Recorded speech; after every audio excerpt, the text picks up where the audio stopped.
여러분, 기다림은 기대와 설렘을 갖게 합니다. 그러나 동시에 불안과 두려움도 갖게 합니다. 지난달 고3 제가 알기로 수시 원서를 집어넣은 걸로 알고 있습니다. 수시 원서를 넣고 그 결과를 기다리고 있는데 그 마음이 이렇게 편치는 않을 것 같아요. 합격할 것이라는 기대도 있지만 떨어질 수도 있다는 그런 불안과 두려움도 있을 것입니다. 임용고시다, 취업, 입학을 위한 시험을 준비하면서도 또 시험을 본 이후에도 발표가 나기까지 긴장하고 초조합니다. 이 두 개의 감정들, 기대, 설렘, 또 그리고 왠지 불안과 두려움들이 공존합니다. 하나님의 시간표는 기다림을 요구합니다. 그 기다림의 시간은 두 개의 감정이 이렇게 공존하는 것 같아요. 기도를 한 후에는 하나님께서 말씀하셨으니까 하나님이 응답하실 거야 라는 이렇게 믿음이 있습니다. 그런데 어느 순간 시간이 지나가면서 안 되면 어떡하지? 라고 안 될 수도 있겠구나. 하여튼 뭔가 불안한 마음도 있습니다. 믿음이 있는 것 같으면서도 흔들리는 자신들을 발견하게 됩니다. 저도 마찬가지입니다. 흔들리는 마음은 인간 태초의 본성이라고 할 수 있어요. 여러분, 에덴 동산에서 아담과 하와가 하나님의 창조를 받고 에덴 동산에 놓여진 이후에 그들의 마음도 흔들렸습니다. 선악과를 따먹지 말라는 하나님의 말씀에 분명하게 대답을 하고 그렇게 하겠다고 했지만 사단의 유혹과 현혹되는 말에 들었을 때 그들의 마음이 흔들리기 시작했어요. 결국 그 마음이 흔들려서 사단의 유혹에 넘어간 것입니다. 인간의 본성은 갈대처럼 이렇게 흔들리는 것 같아요. 아무리 믿음이 좋아도, 아무리 기도를 많이 한다 해도 마음 한구석에는 흔들리는 마음이 있습니다. 누구나가 다 있는 것 같습니다. 그래서 어느 누구도 절대란 말을 함부로 사용할 수는 없을 것 같습니다. 7일 동안 여리고성을 돌면서 백성들의 마음에는 두 개의 감정이 들쑥날쑥 했을 것 같아요. 침묵 명령을 받았기에 말로 표현할 수 없습니다. 그 마음에는 기대와 불안, 감사와 불평, 믿음과 의심이 공존하고 있었을 것입니다. 그런데 사실 그들의 기다림은 시간이 정해져 있었어요. 하나님께서 뭐라고 그랬습니까? 7일 동안 돌고 마지막 7일 날은 7번 돌고 외치라 그랬어요. 이미 딱 7일이라는 숫자가 정해져 있습니다. 7일 동안 침묵만 하면 돼요. 7일만 딱 기다리면 돼요. 기다림의 끝이 보여요. 하루하루 지날수록 끝이 보이기에 희망이 보입니다. 끝이 보이기에 의심보다는 믿음으로 이렇게 기울여집니다. 7일만 참으면 그 결과를 알 수 있기에 포기하지 않습니다. 여러분, 우리가 흔들릴 때는 기다림의 끝이 보이지 않을 때예요. 언제 끝날지 모를 때, 그때 흔들려요. 제가 처음에 배우령을 자전거 타고 올라갈 때 중간에 포기하고 내려오려고 그랬어요. 왜냐하면 끝이 안 보였어요. 도대체 이 끝이 언제인지 가도 계속 꼬불꼬불한 올라가는 길에서 중간에 포기하려고 그랬어요. 그래서 그 다음부터는 어떻게 했냐면 배우령 올라갈 때 딱 그 지도를 치고 올라갑니다. 지도를 치면 제가 이게 지금 현재 내가 있는 위치가 몇 킬로 왔고 앞으로 몇 킬로 남았는지 이게 보여요. 끝이 보이니까는 조금만 더 가면 여기 올라가면 조금 평지야. 조금 나. 여기 올라가면 이제 끝이야. 그 기대감이 있기 때문에 중간에 포기하지 않고 이렇게 올라가요. 왜? 끝이 보이기 때문에. 기다림의 끝이 어딘지 모를 때 우리가 흔들립니다. 기다림이 길어질 때. 처음에 기대는 불안해지고 감사는 불평이 되고 믿음은 의심으로 흔들립니다. 하나님께서 가장 좋은 것을 주실 것을 믿고 기대하지만 예상했던 대로 일이 진행되지 않으면 어떡하지? 라는 염려도 생깁니다. 일이 잘못돼서 감당하기 힘들까 봐 우리의 마음은 미리 힘들어합니다. 하나님 되게 얄궂은 것 같아요. 이런 우리의 마음을 하나님이 아실 텐데도 하나님은 시간표를 딱 채우는 것 같아요. 물론 우리가 안다라면은 그냥 빨리 들어줄게 이렇게 할 수도 있겠지만 하나님은 시간표대로 딱 기다렸다가 진행하십니다. 그렇다면 우리가 흔들리고 힘들어하는 것을 알면서도 하나님은 왜 그리도 기다리고 계실까요? 왜 이렇게 시간표를 채우실까요? 우리가 긴장하고 때로는 마음 졸이고 때로는 불안해서 잠도 못 자고 고통스러운 날을 보내는 걸 알면서도 왜 하나님은 굳이 자신의 하나님의 시간표까지 기다리고 계실까요? 욥은 이렇게 말합니다. 욥기 23편 10절에 내가 가는 길을 그가 아시나니 그가 나를 단련하신 후에는 내가 순금같이 되어 나으리라. 욥은 아무 이유 없이 고난받았습니다. 동방에서 가장 부자였고 순전하고 정직한 자였습니다. 잘못한 것도 없고 죄를 짓지도 않았어요. 근데 자녀들이 10명이 하루아침에 다 죽었습니다. 사망했고 그의 재산도 하루아침 잃어버렸죠. 자연재해와 다른 사람들의 침략과 침탈로 한순간에 잃어버렸습니다. 설상가상으로 그의 몸은 머리끝에서 발끝까지 다 악창이 났고 기아 조각으로 긁지 않으면 너무 가려워서 살 수 없을 정도로 긁으면서 하루하루를 버텼습니다. 7장 5절에 보니까 그의 살에는 구더기와 흙이 덩이가 막 범벅이 돼서 구더기와 흙이 막 옷처럼 몸에 입혔다라고 말을 해요.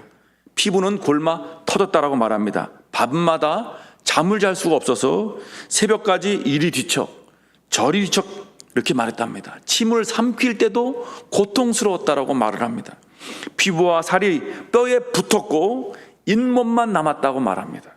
피부는 너무 몸에서 열이 많이 나가지고 검은색으로 변했다라고 말을 해요. 뿐만 아니라 친구들은 조롱하고 어린아이들은 그를 업신여겼고 지나가는 사람들도 욥에게 침을 뱉었습니다. 그는 너무 괴롭고 고통스러워서 하나님을 향해 눈물을 흘리면서 기도했습니다. 빨리 자기를 데려가시든지 이 고통을 끝내주시든지. 그는 너무 고통스러웠습니다. 그런데도 하나님은 빨리 그의 고난을 제거하지 않았습니다. 그의 간절한 부르짖음에도 빨리 응답하지 않았습니다. 하나님이 시간표까지 기다렸습니다. 그 고난 속에서 욥은 이렇게 말합니다. 욥기 23장 8절 9절입니다.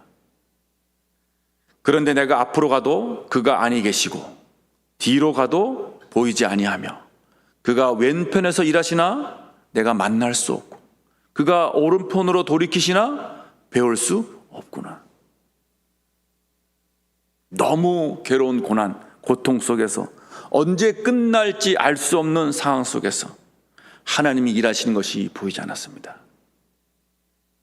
좌우로 둘러봐도 하나님이 계시지 않는 것 같았습니다. 그의 눈에 아무것도 보이지 않았습니다. 어떤 변화도 그의 몸이 회복되거나 나아지고 있는 어떤 사인도 징조도 보이지 않았습니다.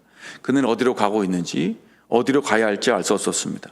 그 고통 가운데서 고난의 길이 언제 끝날지 알 수 없는 기약 가운데서 막연한 기다림 속에서 이렇게 고백합니다. 욥기 23장 10절 아까 그 8절 9절 다음에 이어지는 말입니다. 우리 한번 다 같이 읽겠습니다. 나의 가는 길을 그가 아시나니 그가 나를 단련하신 후에는 내가 정금같이 나으리라. 하나님이 보이지 않고 하나님이 일하시는 것이 보이지 않고 내가 지금 고난 가운데 있고 너무 괴로운 가운데 있고 이 괴로움이 언제 끝날지 알 수 없는 그 상황 속에서도 그는 어떻게 얘기냐면 나의 가는 길을 오직 그가 아시나니 그가 나를 단련하신 후에는 내가 순금같이 나으리라. 우리 박한지 집사님 아까 광고에 말씀드린 집사님 작품 중에 경이로운 삶이라고 있습니다. 이 포스터 혹시 오시다가 보셨어요? 한번 보시겠습니까?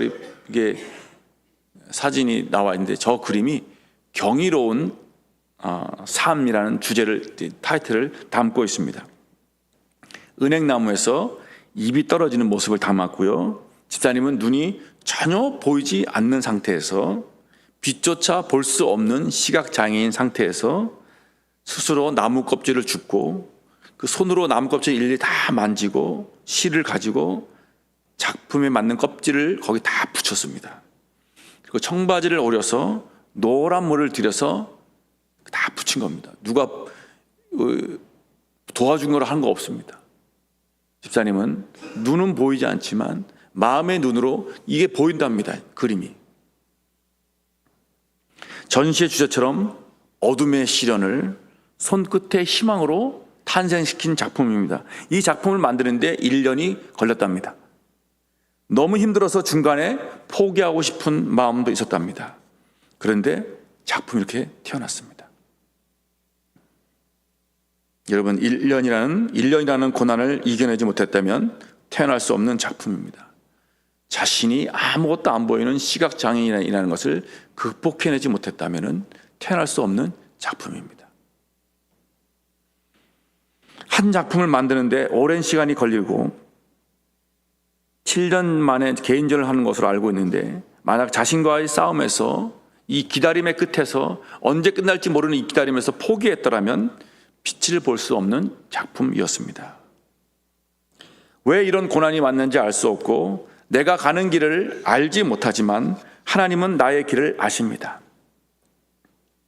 지금 나에게는 고난이지만 하나님은 나를 단련해서 순금으로 만들고 계십니다. 지금은 불순물이 가득한 광석이지만 하나님은 나를 순금으로 만들고 계십니다. 여러분, 순금은 1000도 이상의 용광로에서 3번 살아남아야 순금이 된다고 합니다. 처음에 동광석을 절여내면 동이 나오고, 그 다음에 은이 나오고, 그 다음에 금이 나옵니다. 동광석에서 순금이 되기까지는 약 40일이 걸립니다. 무엇보다 온도가 제일 중요한데 약간 높거나 약간 낮아도 안 됩니다. 그래서 재련사에게 적당이란 말은 없다고 합니다. 마지막 불순물이 다 제거되고 이 금 표면에 재련사의 얼굴이 또렷하게 거울처럼 비치는 순간 순금으로 탄생하는 때라고 합니다. 그것이 순금입니다.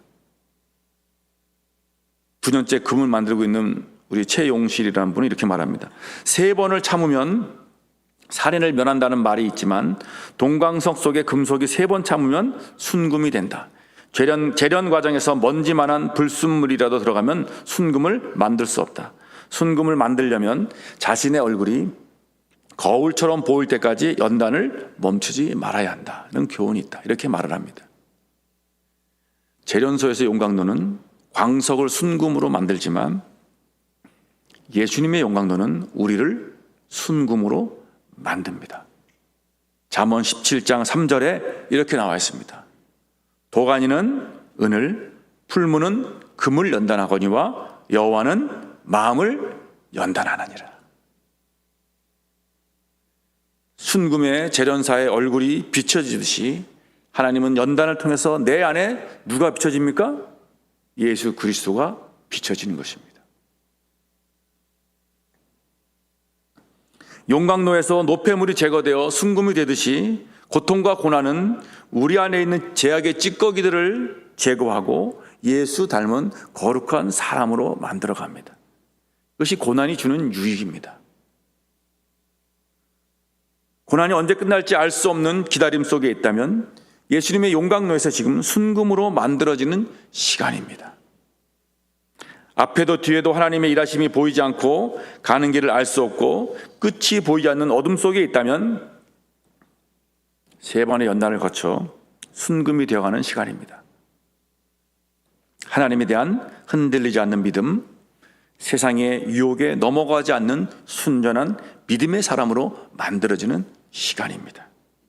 어쩌면 먼지만한 불순물을 제거하기 위해서 마지막까지 하나님의 시간표를 기다리고 있는지도 모릅니다. 우리는 괴롭지만, 너무 고통스럽지만, 이 기간이, 이 어둠이 빨리 거치길 원하지만, 어쩌면 하나님께서는 우리 안에 있는 불순물들이, 거룩하지 못한 것들이 다 제거되기까지 기다리고 계신지 모르겠습니다. 그 시간은 누구나 피하고 싶습니다. 어느 누구도 고통과 고난을 원하지 않습니다. 그러나 예수 제자에게 고난은 트레이드 마크와 같습니다. 로마서 8장 17절에 이렇게 나와 있어요. 자녀이면 또한 상속자 곧 하나님의 상속자여 그리스도와 함께 한 상속자니 우리가 그와 함께 영광을 받기 위하여 고난도 함께 받아야 할 것이니라. 십자가가 없으면 면류관이 없습니다. 고난이 없으면 영광이 없다는 얘기입니다. 예수님의 제자로서 우리는 당연히 이 고난을 받아들여야 한다는 것입니다. 이 고난 후에는 고난으로 끝나는 것이 아니라 영광이 기다리고 있기 때문에 그렇습니다. 여러분, 고난을 얘기하면 이 고난의 대표적인 사람이 누구냐면 사도 바울입니다. 사도 바울은 이렇게 고린도후서 11장에서 얘기합니다.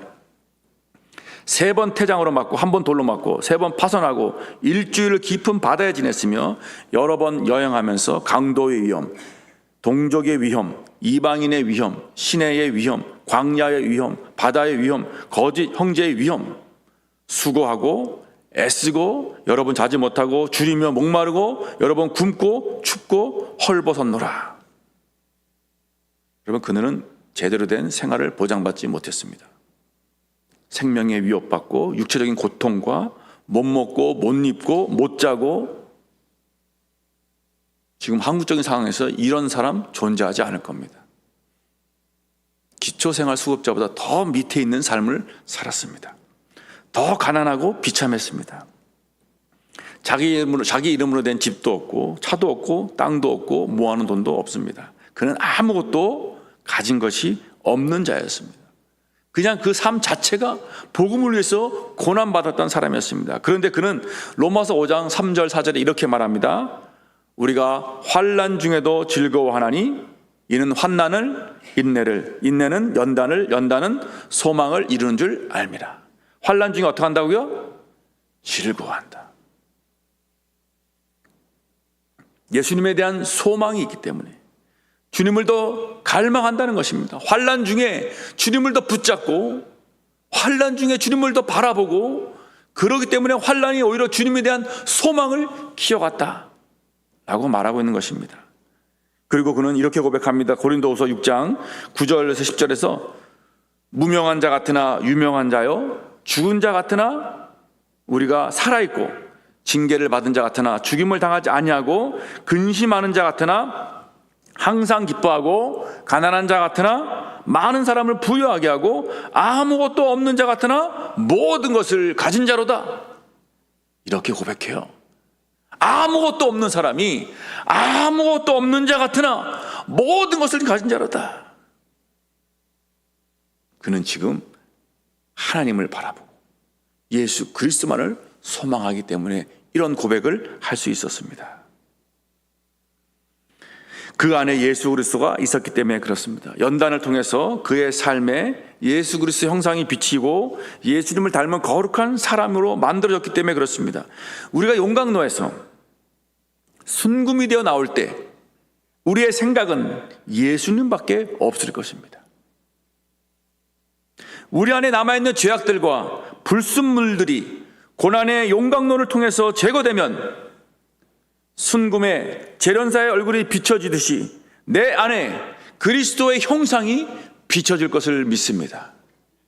그래서 하나님께서는 기다림의 시간 속에서 하나님의 시간초를 마치고 이 시간 동안 우리 안에 예수 그리스도의 형상이 비춰지기까지 기다리시는지를 모르겠습니다. 순금이 되길 원하시는 것입니다. 그렇다면 막연한 기다림 속에서 이 고통 가운데서 무엇을 해야 할까요? 너무 힘들어서 포기하고 싶은 이 고난 속에서 무엇을 해야 그 끝을 볼 수 있을까요? 우리 13절, 오늘 본문 13절입니다. 한번 같이 읽겠습니다. 제사장 7은 양각 나팔 7을 잡고 여호와의 궤 앞에서 계속 행진하며 나팔을 불고 무장한 자들은 그 앞에 행진하며 후군은 여호와의 궤 뒤를 따르고 제사장들은 나팔을 불며 행진하니라. 자, 우리가 주목해야 할 부분은 이 배치도입니다. 어떻게 하나님께서 배열을 하셨는지 사진 한번 보시겠어요? 사진이 이거밖에 없어서 제가 어쩔 수 없습니다. 맨 앞에는 무장한 군인이 섰습니다. 그 다음에 누가 섰습니까? 7명의 제사장들이 양각 나팔을 부는데, 양각 나팔은 순양의 뿔로 만든 나팔이에요. 7명의 제사장이 나팔을 불고 그 다음에 뭐가 있습니까? 하나님의 언약궤를 제사장이 메고 갑니다. 그 언약궤 뒤가 뭐가 있냐면 군사들이 따라옵니다. 이 가운데 누가 있냐면 바로 언약궤가 있는 것이었어요. 언약궤는 여러분 한번 전번에 나눈 적이 있는데 하나님의 임재를 상징한다 그랬습니다. 이 언약궤를 따르란 말은 여호수아 3장 3절에도 나와요. 하나님께서 너희가 가보지 않는 길을 갈 때 뭘 따르라 그랬습니까? 언약궤를 따라가라, 이렇게 얘기를 했습니다. 언약궤를 따른다는 것은 언약궤에 우리의 시선을 집중하라는 것입니다. 한눈 팔면 넘어집니다. 한눈 팔면 다른 곳으로 갑니다. 하나님의 시간표가 완성되는 때까지, 이 고난이 언제 끝날지 모르는 그 시간까지 언약궤를 바라보라는 것입니다. 하나님께 시선을 모으라는 것입니다. 언제 끝날지 알 수 없어도 하나님께 시선을 집중하고, 너무 고통스러워도 하나님께 시선을 집중하고, 길이 어디인지 알 수 없어도 하나님께 집중하고, 이유 없이 당하는 억울함과 피해를 봐도 하나님께 시선을 집중하라는 것입니다. 하나님께 시선을 모을 때 고난을 이겨낼 수 있습니다. 하나님을 바라볼 때 연단을 견뎌낼 수 있는 힘과 용기와 은혜를 얻을 수 있습니다. 우리의 의지로 연단을 이겨내는 거 아닙니다. 우리의 힘으로 내 고난을 이겨내는 거 아닙니다. 우리의 마음이 무너집니다. 우리의 연단과 고난 속에서, 내가 풀무불에 내 자신이 들어가 있는 상황 속에서 우리가 힘을 얻고 이 풀무불을 견딜 수 있는 길은 하나님께서 우리에게 은혜를 주셔야 하는데, 그 은혜를 받는 길은 하나님께 우리의 시선을 고정할 때인 것입니다. 하나님께서 우리에게 은혜를 주시지 않으면 내가 이 어둠의 끝이 어딘지 모르는 이 연단을 결코 이겨낼 수 없기 때문에 그렇습니다. 그래서 언약궤를 따라가라. 고난의 끝이 보이지 않아도 그럼에도 불구하고 하나님께 시선을 집중하라는 것입니다. 여러분, 그것이 우리가 살아가는 길입니다. 우리에게 힘을 주는 길입니다. 욥이 고통 가운데 있을 때 자신의 생애를 저주했습니다. 왜 하나님 나를 태어나게 했습니까? 차라리 그때 유산을 시키시지, 차라리 죽게 하지, 왜 나를 이렇게 태어나게 했습니까? 라고 하나님께 원망했습니다. 따지듯 기도했습니다. 그는 너무 괴로워서, 언제 끝날지 몰라서, 끝날 것 같지 않아서 너무 마음이 지쳤고 괴로웠습니다. 살고 싶은 의지도 없었습니다. 우울했고 사람들과 대화하는 것도 별 재미도 없었고 무의미했습니다. 그냥 빨리 죽기를 바랬습니다. 그런데 그의 마음이 바뀌고 회복된 계기가 있었습니다.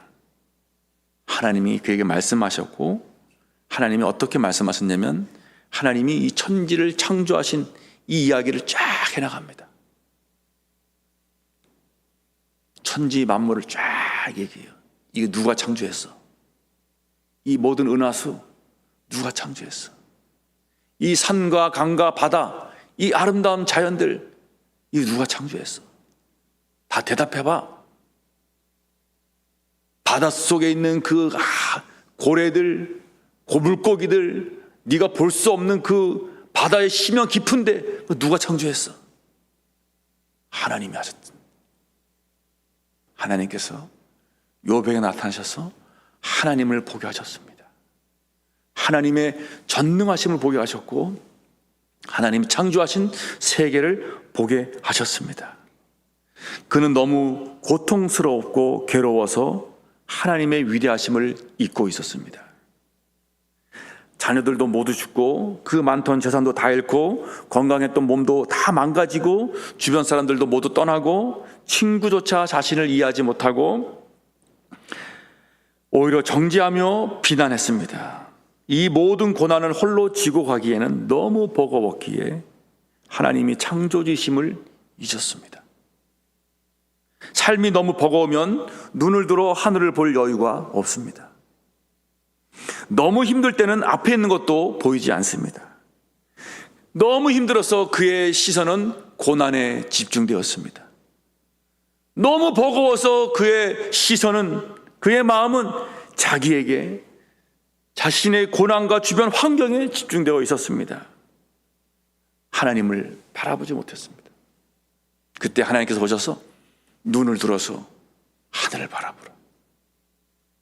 천지를 창조한 게 나다. 네 고난을 바라보지 말고, 네 환경을 바라보지 말고 이 모든 창조의 주인이신 하나님을 바라보라. 하나님은 욥에게 그렇게 시선을 돌리셨습니다. 하나님은 우리의 시선을 하나님께 두라고 하십니다. 우리의 시선을 언약궤에 두고 언약궤를 따르라고 하십니다. 아무것도 보이지 않아도, 혼자 있는 것처럼 느껴져도, 하나님이 침묵하시는 것처럼 보여도 그럼에도 시선을 하나님께 두라고 하십니다. 내게로부터 눈을 들어서 주를 바라보기 시작할 때 주께서 역사하시는 것을 볼 수 있고 주의 일을 볼 수 있으며 하나님의 역사가 시작됩니다. 그래서 욥은 이 하나님을 바라본 후에 뭐라고 얘기하냐면 욥기 42장 3절 6절에서 이렇게 말합니다. 나는 깨닫지도 못한 일을 말하였고 스스로 알 수도 없고 헤아리기도 어려운 일을 말하였나이다. 그러므로 내가 스스로 거두어들이고 티끌과 재 가운데서 회개하나이다. 하나님을 바라보니까 마음이 바뀌는 거예요. 하나님께 우리의 시선을 두면은요, 내 그리 힘들었던 마음들이 다 하나님께서 녹여주시고, 힘들었던 마음들을 하나님께서 위로해 주시고, 그 힘든 것을 이겨낼 수 있는 은혜를 주십니다. 언약궤에 우리의 시선을 두어야 합니다. 제자들이 배를 타고 바다를 건너가고 있었습니다. 예수님은 산에서 기도하시다가 물 위를 걸어서 제자들에게 왔어요. 물 위를 걷는 모습을 보고 이 성격 급한 베드로가 예수님, 나도 물 위를 걷게 해주세요 라고 얘기했잖아요. 그래서 예수님께서 아 그래? 와, 배에서 나와서 걸어와. 베드로가 배에서 발을 물 위로 내디뎠습니다. 오! 물 위를 정말 섰는 거예요. 발 두 발을 다 내디뎠습니다. 그리고 이제 예수님에게 이제 너무 기가 막혀가지고 너무 흥분돼가지고 예수님에게 이제 물 위를 걸어서 가려고 그러는데 갑자기 파도가 확 쳤어요. 파도를 보는 순간 하고 바다에 빠졌습니다. 만약 그가 예수님을 바라봤다면 빠지지 않았을 거예요. 파도로 인해서 그는 바다에 빠진 것입니다. 물 위에 발을 들여놨음에도 불구하고 파도 때문에 그의 믿음이 바다 밑으로 가라앉았습니다. 여러분, 힘들어도 하나님께 시선을 두시기 바랍니다. 너무 고통스러워 때로는 하나님을 원망하는 기도가 나와도 왜 나에게 이런 시련을 주냐고, 그래도 하나님께 시선을 모으시기 바랍니다. 하나님께 시선을 돌릴 때 우리의 도움이 하나님에게서 오는 것을 보게 됩니다. 속삭이는 말보다 오히려 시선이 우리를 더 하나님께 집중하게 합니다.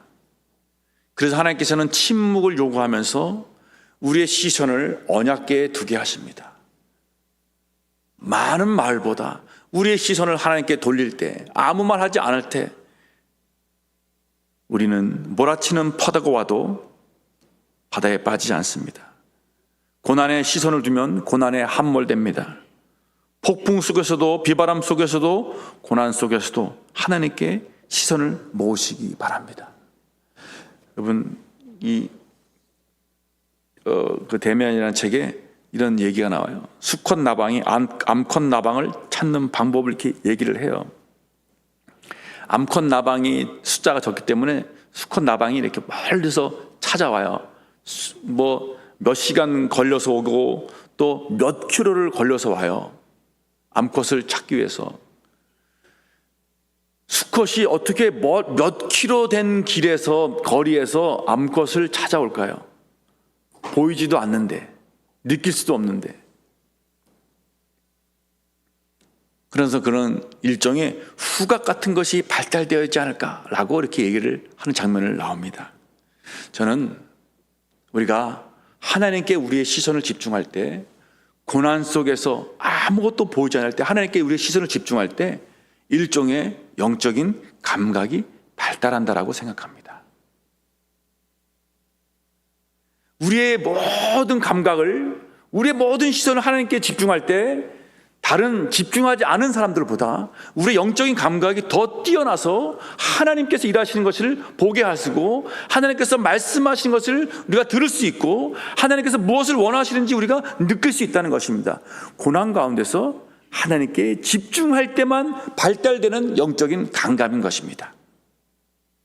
고난이 없으면 하나님을 바라보지 않습니다. 괴롭지 않으면 절대 고민하지 않습니다. 하나님을 어두운 데서 찾고 찾으려고 할 때 내 모든 감각들이 다 하나님께 쏠려 있고, 그러다 보면 나도 모르게 어느 순간에 더 하나님께 친밀해지고, 하나님과 친밀해지고 하나님께 가까이 가는 것을 보게 됩니다. 내 모든 이 믿음의 영적인 눈이 띄어져서 하나님께 더 가까이 가는 순금과 같은 사람이 됩니다. 여리고성을 무너뜨린 기술이나 전략, 군사 전략은 없었습니다. 언약궤를 중심에 두고 쫓아갔을 뿐입니다. 그리고 언약궤 앞에는 7명의 제사장이 양각나팔을 불었는데, 양각나팔은 주로 절기 때, 새해가 시작될 때 부릅니다.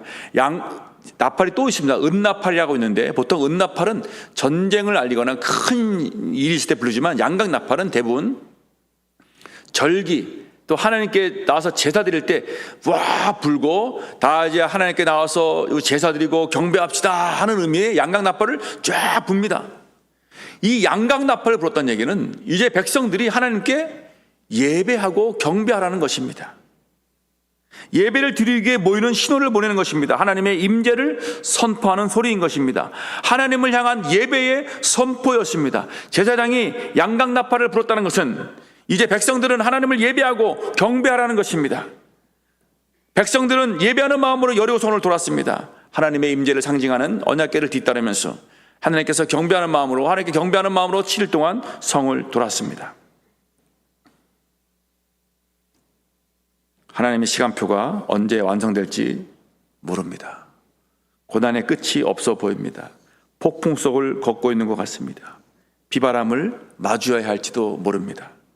불빛조차 보이지 않습니다.